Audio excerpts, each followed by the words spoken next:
Привет, друг, с тобой Боголюк. У себя на странице YouTube во вкладке сообщества я спросил у своих подписчиков, какое следующее видео они бы хотели посмотреть. И большинство написало просьбу заснять видео про Substance Painter, о том, как создать какой-то конкретный материал, как пользоваться якорями и прочими функциями, которые предоставляет нам Substance Painter. Ну, я решил, почему бы нет. Только прикол в том, что я не смогу рассказать про весь Substance в одном видео, поэтому буду снимать некоторые видео, да, конкретно про дерево, про пластик, там, металл и тому подобное. В общем, создам из этого целый плейлист. Я думаю, что вам эта информация будет полезна, поэтому можете поставить лайк авансом. Но еще больше мотивацией для меня будет служить ваша финансовая поддержка на моей странице Патреона. Как минимум за $2 в месяц у вас будет доступ к закрытому Discord-серверу, где вы сможете получать полезные материалы от меня и других участников, а также регулярная связь со мной. Также для патронов, начиная с уровня сеньор, будут регулярные ежемесячные задания, которые вы будете выполнять на протяжении месяца, и в конце будет созвон со мной, всей группой, где я буду рассматривать вашу работу и давать ей фидбэк. Я думаю, что это будет достаточно хороший способ научиться делать 3D-модельки, а также вы хорошо поднатаскаете свои знания. Итак, давайте начнем.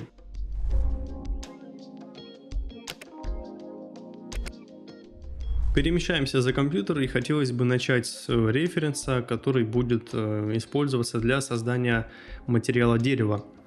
Значит, это какая-то картинка, которую я просто нашел в интернете. Мне понравилась сама фактура дерева, то, что оно не супер какое-то там чистое, не совсем убитое, просто обычное дерево, да, разного стиля. Делать я буду что-то подобное на вот эти вот две плашечки. И на самом деле я уже сделал этот материал, просто сейчас буду включать по порядку слои, рассказывать что, как, зачем и тому подобное. Вот так вот отображается созданный мной материал на плашечке дерева, которую я по фасту в блендере заскульптил, где-то ее там помял, немножко ее отритопил, для того, чтобы посмотреть, как вообще дерево может отображаться на более-менее похожей для него форме. Значит, перемещусь в блендер. Перемещаемся в Blender, расскажу сейчас про саму заготовочку для него. Изначально я просто вытянул как бокс и в блендере быстренько там помял его как-то. Понятное дело, что это как бы не является образцом какого-то дерева, да, это вообще на него не похоже. Ну, я его смял для того, чтобы можно было посмотреть, как отрабатывает курватура и прочие запеченные карты. Для того, чтобы можно было как более точнее отрегулировать смарт-материал, для того, чтобы он у вас, у всех отображался адекватно, без каких-то швов и неправильного наложения текстур. Значит, это хайполька, и для нее я создал лоу-поле, вот такая вот штука. Посмотрим развертку быстренько, да, накидал, там как-то ее быстренько порезал. По швам поставил харды и перенес это все в Substance, начал в Substance это все запекать. Вот. Кто не знает, в новом Substance появилась такая функция, где можно запекать, значит, текстуры. Тут даже кейдж есть и тому подобное. В общем, ну, видео не об этом. Погнали рассматривать сам материал. Значит, для начала давай пробежимся быстренько по вот этим вот картам. Значит, сначала это будет Base Color. В Base Color я передал как можно больше разнообразия дерева, то есть тут очень много всякого разнообразия, вот эти вот каждый цвет, это является каждым отдельным слоем, и здесь есть как темное дерево, да, так как и обычное, и избитое, в общем, максимально пытался повторить все в реф, и еще не стоит забывать то, что это полностью процедурный материал, то есть его можно использовать на абсолютно любой модель с любой разверткой, это его особенность. Тут все гранжи, которые тут я использовал, они являются процедурными, то есть тайловыми, их можно использовать, и оно будет без швов отображаться на любой модельке, которую вы будете текстурить этим смарт-материалом. Значит, понятно, его можно еще как-то дорабатывать и тому подобное, но просто если я буду использовать какие-то paint layer, уже материал будет не процедурный, и его невозможно будет использовать на других модельках, у которых будет совсем другая UV-шка, поэтому paint layer можно использовать уже как доработку смарт-материала для конкретного какого-то проекта. Итак, давай начнем по порядку. Значит, вот это Base Color, да, такой разнообразный. Тут еще присутствует карта Height, да, тут по глубине это все отбито. Roughness Roughness такой будет менее бликовым, потому что, опираясь на референс, можно понять, что он ну, такое высушенное дерево, достаточно старое, оно не полито там каким-то лаком и тому подобное, поэтому, ну, какой roughness получаем, такой он у нас как бы и будет, да, то есть что-то тут блестит, я, конечно же, тут его еще регулировал, немножко добавил ему блеска, но это такое уже, корректировочка не самая важная, просто чем оно будет больше блестеть, тем красивее оно будет смотреться и на рендерах, и в играх, и тому подобное. И всем как бы будет пофиг, что это за дерево, может быть, это вообще там металлом вы его фиганете. Вот. Но самое главное еще то, что этот материал полностью корректный на PBR-валидатор, то есть он зеленый, он не какой-то там красный, не желтый. Физически корректной будет передача слоев, передача цвета и прочих текстурных карт. Значит, roughness показал, ну, в принципе, вот нормалка его, да, и больше показывать мне, в принципе, нечего. Значит, давай пробежимся сейчас по папкам, это займет львиную долю данного видеоролика, ну, понятное дело, мне нужно рассказать, что я использовал, как и зачем.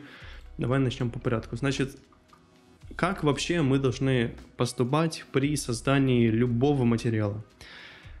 Нам необходимо понять логику этого материала в реальной жизни. То есть, если у нас какое-то лакированное дерево, мы должны понимать, что изначально идет обычное сухое чистое дерево, потом на него уже накладывается лак, и лак может быть как прозрачным, так может быть какие-то пигменты, да, цвета, там темные, бордовые и тому подобное. В общем, все зависит от самого слоя и тому подобное.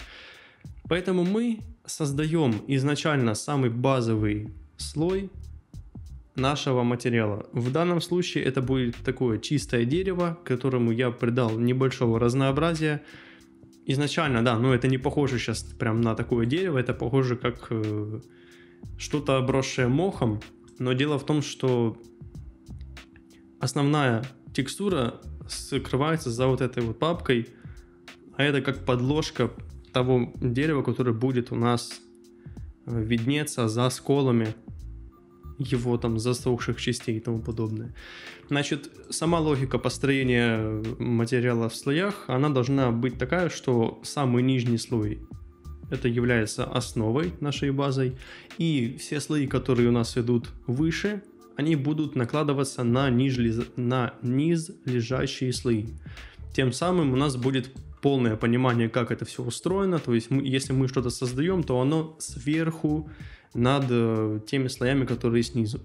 Это поможет вам ориентироваться, во-первых, в слоях смарт-материалов моих и других ребят, которые там на ArtStation публикуют, да, и тому подобное.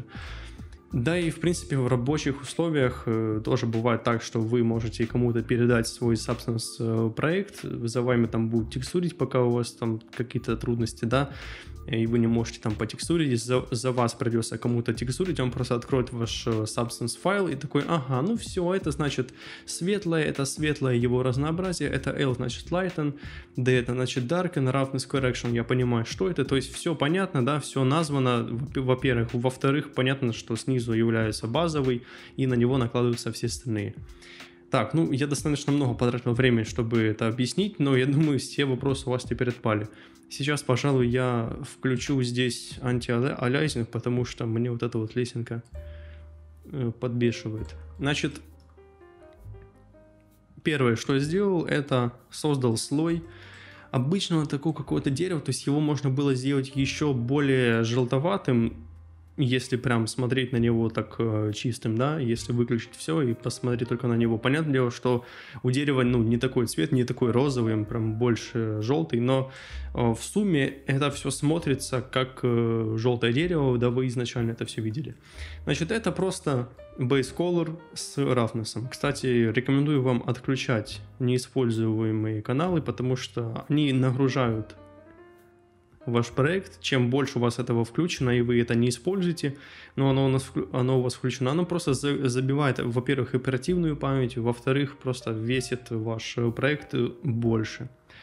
Так, теперь, да, то есть color и roughness. Все, что мне нужно из этого слоя, это base color и roughness. Мне не нужен height, мне ничего из этого не нужно, только base color и roughness. Значит, я могу пипеткой просто выбрать этот цвет, либо на глаз подобрать так, чтобы оно у нас было по референсу. Теперь, что насчет roughness? Roughness будет такой достаточно бликовый, 0.35. Это как, ну, стандартный roughness дерева, то есть я бы мог его сделать еще больше, но не стал, потому что посчитал нужным сделать roughness именно такой. Дальше, что я делаю? Я создаю дубликат этого слоя, называю его там единица, потому что это как бы lighten относится к этой группе, но 1 как цветовая вариация данного слоя. Заливаю его другим цветом. Ну, как это происходит, я просто регулирую здесь сатурацию и value. Hue я редко трогаю.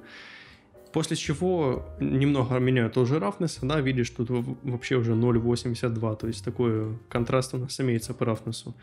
И что я делаю дальше? Я создаю на него маску для того, чтобы мы могли добавить в некоторых частях этого слоя, да, чтобы он отображался у нас не полностью все закрывал, а какие-то участки. Значит, первое, что я делаю, создаю black маску, в нем создаю fill layer, и в этот fill layer я закидываю гранж. Значит, гранж, у меня тут есть кастомные гранжи, но они у вас будут, потому что смарт материал, он их сам в себе хранит, поэтому можете насчет этого не переживать. В общем, гранжи я использовал, ну, блин, называется он 108, вот такой, он похож, так, знаешь, на небольшие волокна дерева, плюс какие-то небольшие поцарапанности. Я выбрал, почему бы его как бы не использовать. И понятное дело, что я наложение ставлю ему трипланар для того, чтобы у нас все швы, которые были видны, они не палились. После чего, давай посмотрим на саму маску. Видно, что она такая сероватая сама по себе. Чем белее у нас маска, тем этот слой у нас проявляется сильнее. Чем она темнее, там, где, ну, там слой менее проявляется. Поэтому мне нужно показать, чтобы этот слой прям его было хорошенько так видно. Сейчас его еле-еле видно. Поэтому я создаю левелсы, во-первых, и выкручиваю ему контрастность. После чего я создаю еще один fill и в него закидываю еще один гранж. Вот такой вот первый. Он тоже похож немного на волокна дерева и какие-то там подряпанности. Поэтому я его забрасываю прямо сюда, включаю ему трипланар. Ну и, понятное дело, дайлинг тоже можно менять. То есть в этом нас никто не ограничивает. И понятное дело, что каждый из этих слоев вы можете менять. Это не поломает вообще, ну, это материал никак не попортит. Смотря как вы будете крутить, там ничего не поломается, все нормально будет. Тут иерархия присутствует, поэтому можете не паниковать. И самое главное, что я сделал, это поставил ему режим наложения Linear Dodge. Почему? Потому что если мы сейчас взглянем, если у нас будет Normal, да, ниже лежащие слои, их просто не видно. Наш этот материал, он перекрывает полностью все, что лежит под ним. Поэтому для того, чтобы он накладывался поверх, я использую здесь Linear Dodge. Видишь, и теперь вот эти вот все цятки, да, они у нас виднеются еще и на нашем в сумме, да, но все суммируется. Так, рассказал, значит, как использовать маски, про режимы наложения, получаем такую текстуру дерева. Теперь мне необходимо создать текстуру обычного дерева, да, такой засохшей прям корочки, где-то она там может быть на солнце выгорела и тому подобное. Значит, я пока что отключу эту маску, и все вот эти вот слои я поотключаю. Начну с самого низа. Значит, да, отключу, пожалуй, еще и этот слой. Значит, создаю, в принципе, точно такой же. Сначала идет базовый слой, потом его вариации в разных количествах, да, разные там цветовые пятна. И потом уже корректировка, там где-то подсбитие и другие там более мелкая детализация. Значит, я создаю слой, который будет у меня темным деревом, называю его Darken 1. Абсолютно неважно, как вы его назовете, главное, чтобы вы и, возможно, те, кто будет после вас это все дотекстуривать, чтобы они поняли вообще, как это все работает. Значит, ну и какой слой за какой материал отвечает. Я ему создаю цвет Roughness тоже где-то 0.39, ну, грубо говоря, 0.4, да. Смотрим. Такой вот base color, такой вот roughness. Кстати, я не показал еще roughness здесь. Вот такой вот roughness у нас имеется на light, да. И base color имеется вот такой.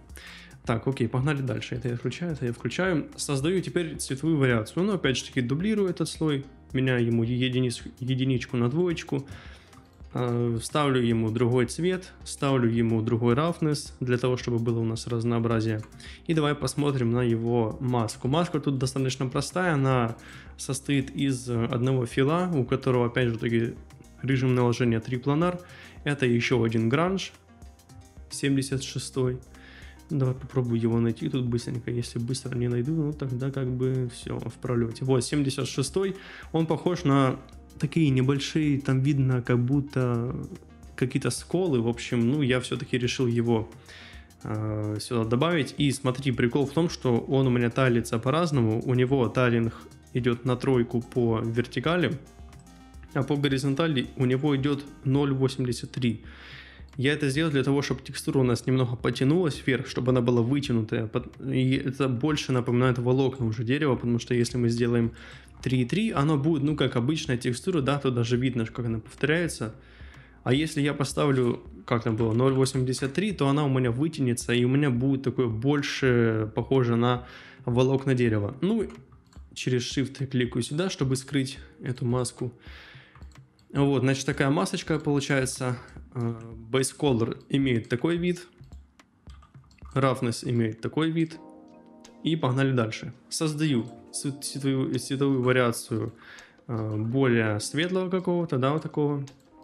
И, кстати, ему я уже начинаю подкручивать height, потому что решил, что, ну, надо ли какого-то разнообразия придать сюда. Значит, я сюда подкручиваю height.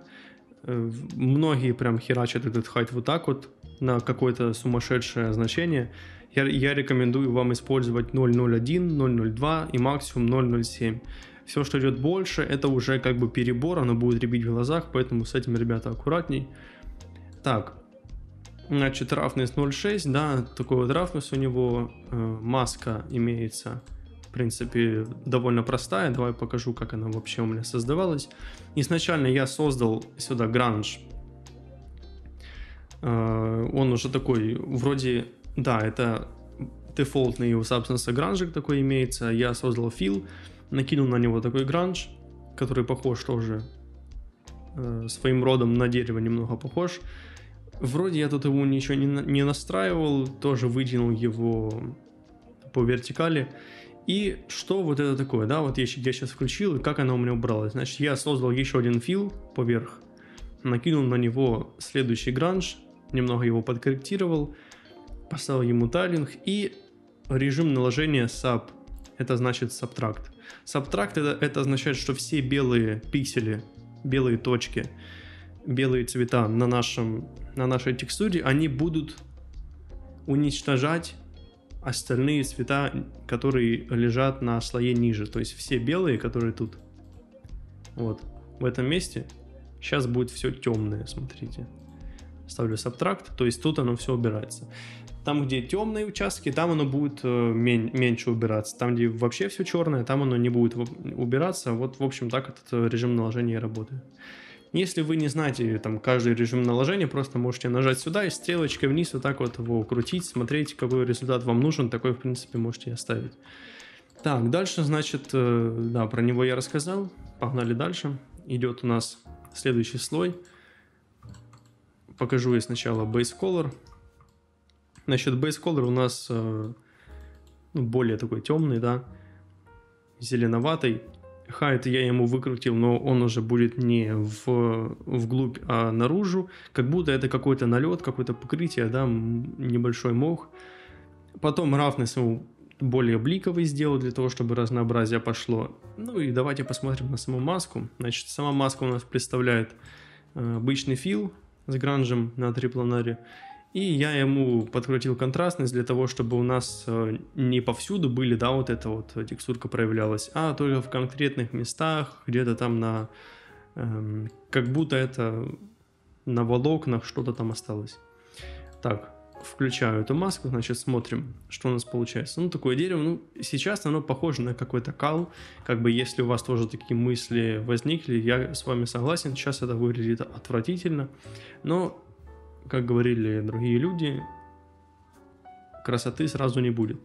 Поэтому я двигаюсь дальше. Создаю 5-ю цветовую вариацию и вариацию по рафнусу уже 5-ю. Это такая более темное дерево. Опять же таки, опираясь на наш референс. У него по хайту тоже будет небольшое прям увеличение, да, потому что это как еще один такой слой, да, который прям должен отображаться не только на цвете, но еще и по объему. Поэтому я ему кручу хайт. В принципе, он мало что тут меняет, но небольшую тень он тут создает. В принципе, этого уже достаточно. Меняю ему цвет, roughness. То есть, почему я выбрал там roughness 0.7 или цвет какой-то темный? Просто потому, что мне нужно было создать темные участки. Я сделал темный цвет. Roughness 0.7. Зачем я это сделал? Для того, чтобы у меня было больше белого, потому что эти темные участки, они меньше блестят. Я смотрел на референсы, они там меньше блестят, поэтому я выкрутил roughness побольше. Чем белее roughness, тем у нас матовее, чем темнее roughness, тем у нас бликивает это все дело. Вот. Значит, маска у нас имеет такой вид, и тут достаточно она как бы проработанная. Тут уже используются якоря. Почему я пропустил этот слой? Потому что, чтобы про него рассказать, мне нужно рассказать насчет этого слоя, да, где этот якорь используется. Это сам якорь. И давай я расскажу про него. Значит, что это такое? Этот слой называется Wood Rough.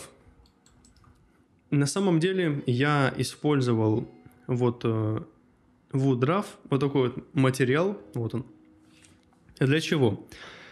Потому что у него есть фактура волокон. То есть, если присмотреться, да, у него есть волокна, даже какие-то там кольца на дереве. Поэтому я его сюда использовал. Но вытягиваю я из этого слоя только base color. Потому что у него на base color эти все волокна отображены. Все остальное я как бы не трогаю, я его выключаю. Он мне тут не нужен. Если я его включу, будет, ну, непонятно что. Видно, да, вот эти вот волокна серые, то есть мне они нужны, и я их якорем вытягиваю для того, чтобы использовать конкретно вот эту фактуру дерева в маске следующего слоя. Сейчас расскажу более детально. Значит, я создаю этот слой, кидаю на него якорь.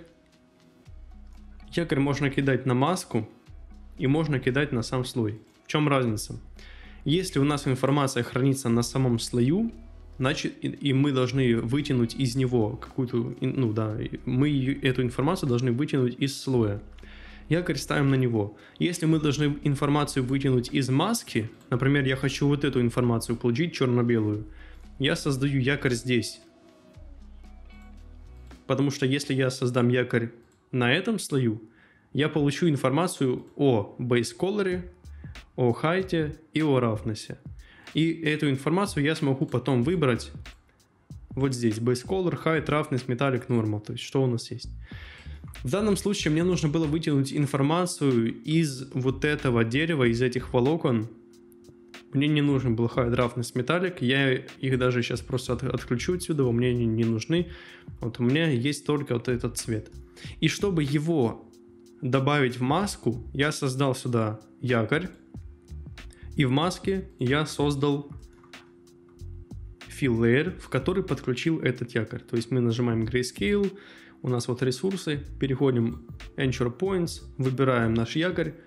И если у вас информация хранится в Base Color, в данном случае она у меня в Base Color находится, я тут выбираю Base Color. Если мне нужен height, я выбираю height. Дальше levels тут имеются, и я их тоже подкручивал. То есть без...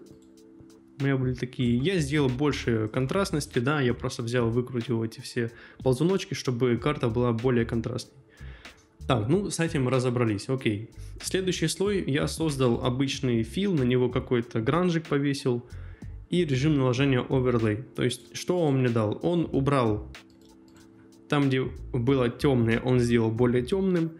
Там, где было светлое, он еще сильнее высветлил. Вот так вот работает у нас overlay.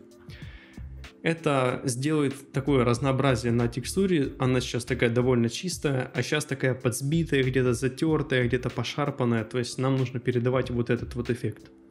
Дальше.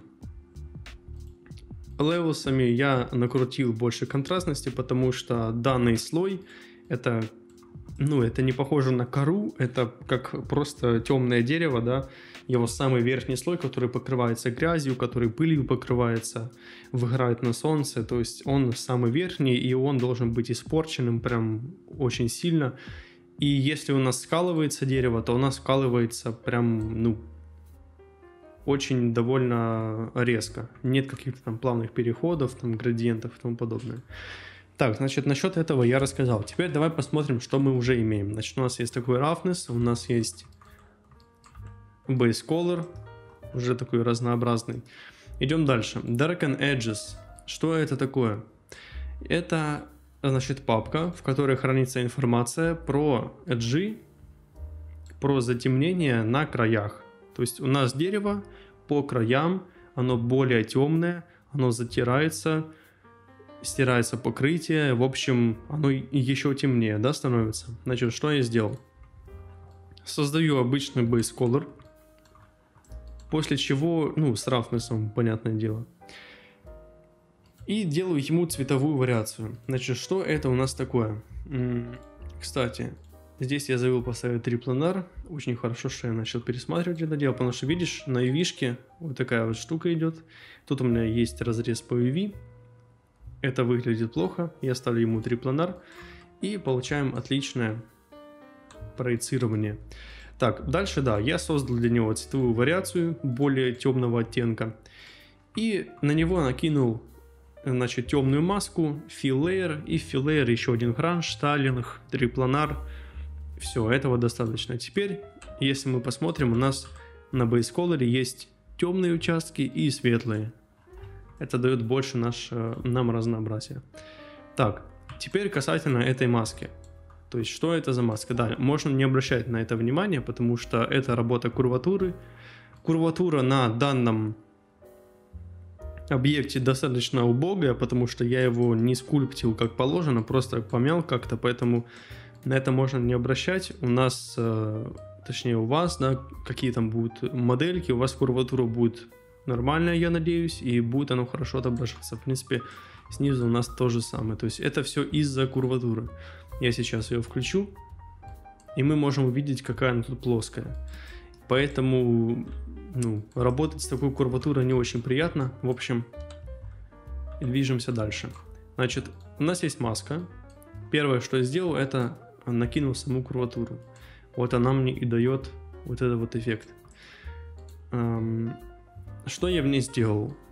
Я крутил ползуночки для того, чтобы добиться такого эффекта, что на самом краю у меня белая, то есть темная, по цвету темная, да? Там, где у нас белая маска, там проявляется цвет, слой у нас темный, поэтому там, где у нас белая маска, там темный цвет. И ближе к центру плоскости это будет все приглушаться довольно мягко, плавным таким градиентом. Я это реализовал курватурой, крутя вот эти ползуночки, то есть они изначально скрытые, нужно просто свиточек открыть и начать крутить, смотреть на глаз. То есть прикол в том, что пока вы не поймете суть вообще материала, как устроено, как ведет себя цвет, и пока вы не научитесь правильно, грамотно анализировать вообще референс, вы видели там где-то черную точечку? Почему? Что это такое? Ага, это у нас какая-то капля краски. Капля краски, почему она тут есть, если материал старый? А потому что она находится на плоскости. У старого материала затираются края, плоскости менее затираются, поэтому по краям у нас краски не должно быть, потому что она затирается. Создаете курватуру, по краям эту краску убирайте, оставляйте на плоскости, потому что она там не может затереться обильно, да. Вот вы должны понимать, как каждый слой должен лежать, почему здесь оно белое, а тут оно черное, потому что я хочу создать такой переход от края к центру, что у меня на краю будет более темный оттенок, к центру у меня будет менее темный оттенок. Я хочу это сделать. Почему? Потому что на референсе так. И вы должны понимать, как это сделать. Я вот сейчас снимаю видео о том, чтобы вы поняли мою логику создания материала. Где вы еще найдете такое видео, ё-моё? Так, идем дальше. Значит, курватура. Создаю выше fill layer на subtract. Для того, чтобы данная курватура, она супер гладкая, супер однородная, мне нужно ее подсбить, поэтому я ее подсбиваю, потому что дерево не может плавно вот так вот перетекать. Ну, оно, конечно, само перетекает плавно, но где-то оно подсбивается, поэтому эта плавность в некоторых местах нарушается. Создаю fill, накидываю гранж более подходящий. Почему это? Потому что я посчитал нужным его сюда вмазать.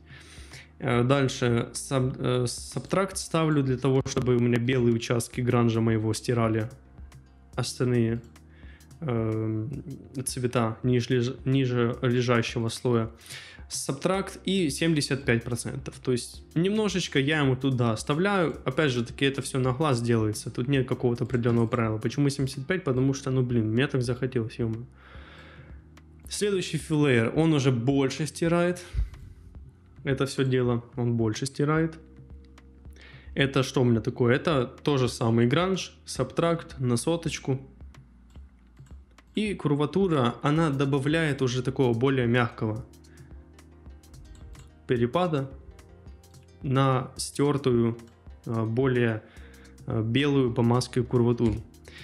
Так, смотрим, что у нас выходит, что мы получаем. У нас есть более темные края, и они перетекают к центру, они стираются. Идем дальше. Следующий слой у нас height, он отвечает только за глубину, но прикол в том, что если его сейчас крутить, ничего не поменяется. Почему? Потому что этот слой отвечает за глубину всего темного дерева. Для того, чтобы мы увидели, что темное дерево, оно находится на, повыше, чем светлое, как объемным. Вот давай я сейчас включу эту маску, и мы увидим, что у нас есть объем, и как раз таки за этот объем отвечает именно этот height. То есть я его кручу, и height у меня изменяет весь height на слою. Значит, смотрите. Я выключу пока что. Вот, я кручу ползуночек, height меняется. Чем темнее, тем вдавленнее. Чем светлее, тем оно в выдавлении становится.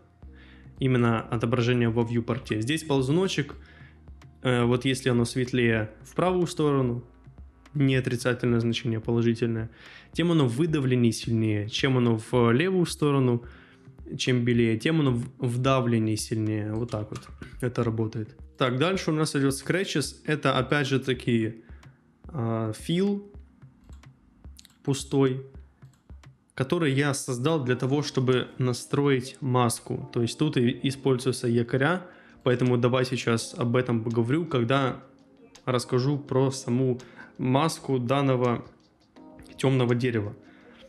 Так, погнали. Значит, вот у нас имеется такая маска, и именно Scratches отвечает за нее. То есть я отключаю филы, видишь, и оно, в общем, тут это все работает. Сейчас расскажу поподробнее, как оно все устроено. Итак, я создаю курватуру на белую маску. То есть всегда я создавал темную маску, да. В данном случае я создал белую маску. Почему?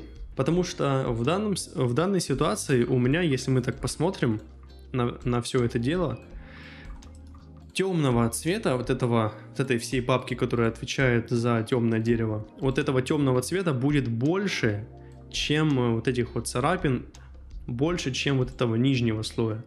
Поэтому мне нужно оставить больше. Как мы знаем, чем белее маска, тем больше у нас как бы остается данного слоя. Чем она у нас темнее, тем слоя меньше остается. Вот. Поэтому я создал абсолютно белую маску для того, чтобы потом слоями убирать, где мне нужно, в некоторых участках. Если бы я создал темную маску, мне бы пришлось слоями показывать, где мне нужно оставить этот слой. Где мне нужно оставить само темное дерево. Но мне оставить темное дерево, нужно создавать больше филов, чем создавать филы там, где мне нужно это дерево убрать. Поэтому я создаю белую маску и создаю темные участки вот этими слоями, потому что, ну, мне так просто проще. Вы можете использовать черную маску, но тогда у вас оно будет, ну, все ваши слои должны быть инвертированы. Мне так работать неудобно, мне проще показывать сабстанцию, где мне нужно убрать, а не оставить. Поэтому я создаю здесь белую маску. Если бы мне нужно было сделать так, что темных участков на всем дереве было меньше, чем светлых участков, я бы создавал темную маску изначально. Я вот сейчас сделаю сюда левелсы, сделаю инверт, и вот мы видим, что именно темных участков меньше, чем белых, поэтому, ну, и маска сама черная. Мне такая картина не нужна, поэтому я создаю белую маску и, в общем, использую слои для того, чтобы убирать, где мне нужно, а не оставлять их, где мне нужно. Значит, первое, что я сделал, это курватура. Убрать мне нужно по краям, потому что дерево, во-первых, где оно может больше сбиться, по краям. Дерево у нас забивается по краям, потому что оно затирается, касается и тому подобное. Теперь мне нужно разнообразить это все дело. Оно не может вот так вот сплошняком, однородным, так полоской стираться. Понятное дело, что нет. Я создаю, значит, фил. Выбираю на него какой-то гранж, трипланар, тайлинг, тоже по вертикали его растягиваю, для того, чтобы было похоже больше на волокна. И ставлю сюда уже linear dodge. Почему? Потому что маска-то белая, и мне нужно, если я поставлю сюда subtract, у меня оно наоборот будет работать. Если у нас белая маска, мы используем linear dodge для того, чтобы стереть. Если у нас черная маска, мы используем subtract, чтобы стереть. Такая логика. Следующий фил делает то же самое, только другой фактурой, другой паттерн здесь имеется. Дальше четвертый фил у нас использует уже якорь, и давай про него поговорим. Значит, что это такое? Это, значит, скретчесы. Такие вот царапины. Мне нужно вот эти царапины, да, чтобы в этих местах, на этих царапинах сбивался весь материал, который отвечает за темные участки дерева. Поэтому я создаю здесь этот фил, в него подключаю наш якорь. И как работает сам якорь. Значит, смотри.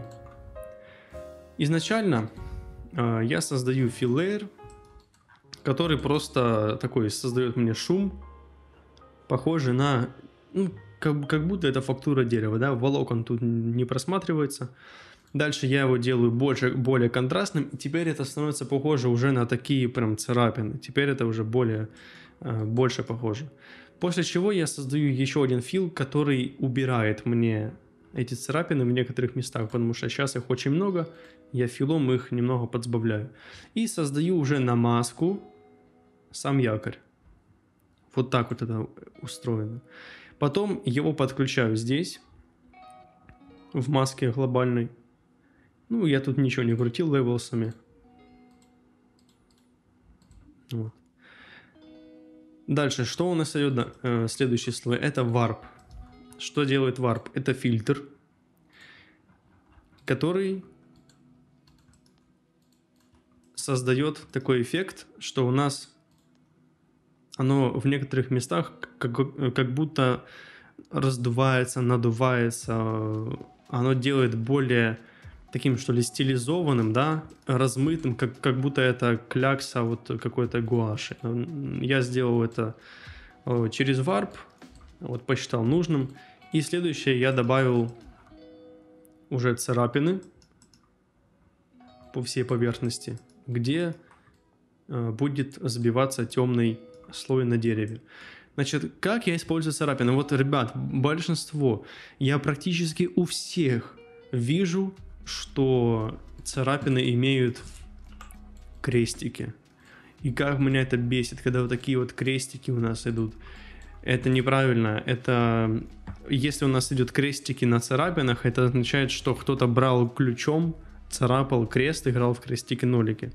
Иначе, ну, конечно, как-то природным способом может получиться крестик, но когда я смотрю и вижу 3 крестика подряд, Типа вот это еще допустимо, окей, это еще не сильно похоже на крест. Но когда он из таких жирных линий, это прям ужас. Поэтому нужно это все просчитывать. Как? Это обычный grayscale на царапины. То есть я выбираю здесь текстуры и пишу царапины, да, scratches. Если мы пропишем сюда слово scratches, да, даже не полностью, Substance поймет, да, какую нам текстуру нужно показать. Я использую данную текстуру scratches, и мы уже тут можем эти крестики наблюдать. Значит, как их убрать? Просто настраиваем саму текстурку, ползуночки тягаем, смотрим, чтобы эти кресты у нас поубирались везде. Вот. Можете мои настройки использовать, но у всех они разные, потому что у каждого разная там текстура дерева, да и не только. Эти скретчесы можно использовать на абсолютно любой текстуре, будь на пластике, на дереве, на металле или других там каких-то материалах. Вот. Но самое главное, это избегайте плюсиков и крестиков. Так, режим наложения Subtract. Потом создаю другой фил, который, кстати, вот еще одно применение этого якоря, то есть я его применил 2 раза. Первый раз я его применил, где я его применил? Вот здесь вот, на темных этих участках, да, там где мне нужно было их проявить. И второй раз я его проявил на общей маске, которая будет стирать. То есть я взял вот этот вот якорь, волокон дерева из этого материала дефолтного. И здесь я настроил ему большей контрастности, что позволило мне создать такие более тоненькие сколы. И опять же таки поставил на Subtract. Вот так вот я сделал, значит, такую маску, включая, значит, все слои. И последнее, что хотел сказать про Roughness Correction, да, я тут создал еще один такой слой, который мне меняет чисто roughness. Вот таким вот левелсом. Как это делается? Можно создать любой слой, который будет вам менять любую вообще карту. То есть base color, там, height, roughness, normal и тому подобное. Как это сделать? Создаете просто обычный paint layer, называйте его как хотите. Например, мне нужно подкорректировать base color. Глобально нужно его подкорректировать, не конкретно какое-то значение сделать светлее или темнее, а вот все сделать контрастнее или там все сделать светлее. Как мне это сделать? Я создаю Paint Layer, переключаю здесь на Base Color, он по умолчанию стоит. То есть в Roughness я переключился на Roughness, поставил тут Pass Through. И в Base Color тоже нужно это сделать. То есть тот канал, который вы хотите поменять, нужно поставить, выбрать его и на этом Paint Layer поставить здесь Pass Through. Теперь можно увидеть, что он отображается. Что это за режим наложения? Он берет информацию из низлежащих наших слоев.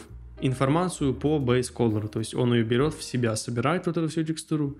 И уже конкретно этот слой мы можем редактировать любыми способами. Или это могут быть levels, или это могут быть какие-то фильтры. Например, HSL, да, который нам hue может менять там, или сатурацию. Или это может быть там просто какой-то, можем сделать fill, на него накинуть какой-то grunge base color, поставить режим наложения, и он будет нам менять уже цвет вот непосредственно по этому филу, конкретно по этому режиму наложения. Вот, то есть выбирайте здесь карту, которую хотите менять, ставите на Paint Layer, пустом Paint Layer, ничего на нем не рисуйте, Pass Through режим наложения, и уже добавляйте сюда, что хотите, филы, levels, фильтры и что захотите. Вот, это работает со всеми вот этими 5 картами. Так, в данном случае мне нужно было просто roughness сделать более бликовым. Я его выкрутил. Понятное дело, я могу там вообще сделать, чтобы он блестел, как будто маслом облили. Там, и я могу сделать вообще, чтобы он не блестел. Тут уже зависит от конкретной задачи. И так, чтобы оно выглядело реалистично. И теперь, если вы хотите создавать свои смарт-материалы, вам необходимо все, что вы тут понаделали, запаковать в папочку, правильно ее назвать, нажимать теперь Create Smart Material, и у вас он создается в вашей библиотеке. Вот. Сейчас давай Вот это вот мой материал, я его создавал сначала на вот этой сфере. Я сейчас ее вот это удалю и создам заново. То есть Create Smart Material. Вот, оп, оно само вот мне показано, где оно. То есть здесь оно хранится. В принципе, все. Теперь вы можете закрывать Substance и в других своих проектах его использовать. То есть взять, перетянуть, и у вас создастся абсолютно точно такая же папка. С такими же слоями вы можете это все использовать как хотите. Кстати, да, я вот поставил здесь цвет красный, и оно сохранило еще и сам цвет папки. В общем, как-то так это я все сделал. Это я даже еще и отрендерил. В Substance, кстати, я это отрендерил все дело. Данный смарт-материал будет лежать в текстовом канале «Полезные материалы» в Дискорде. Те, кто хотят его получить, можете оформлять любую из спонсорских подписок на Патреоне. Там будет ссылка на Discord сервер. В общем, переходите и пользуйтесь этим всем делом. Но хочу вам сказать сразу, что перед тем, как что-то оформлять на Патреоне, напишите мне в Телеграм, я там написал, да, свой ник в Телеграме, напишите мне, что вы хотите это сделать для уточнения уже конкретных деталей по оформлению. Вы, в общем, сначала пишите, мы обсуждаем, и потом вы уже это все оформляете. Как-то так, ребята. В общем, не забывайте ставить лайк, подписываться на канал, писать в комментариях, как вам вообще понравился или нет данный формат, какой следующий материал вы хотите, чтобы я сделал. С вами был Вахалюк, всем удачи и всем пока.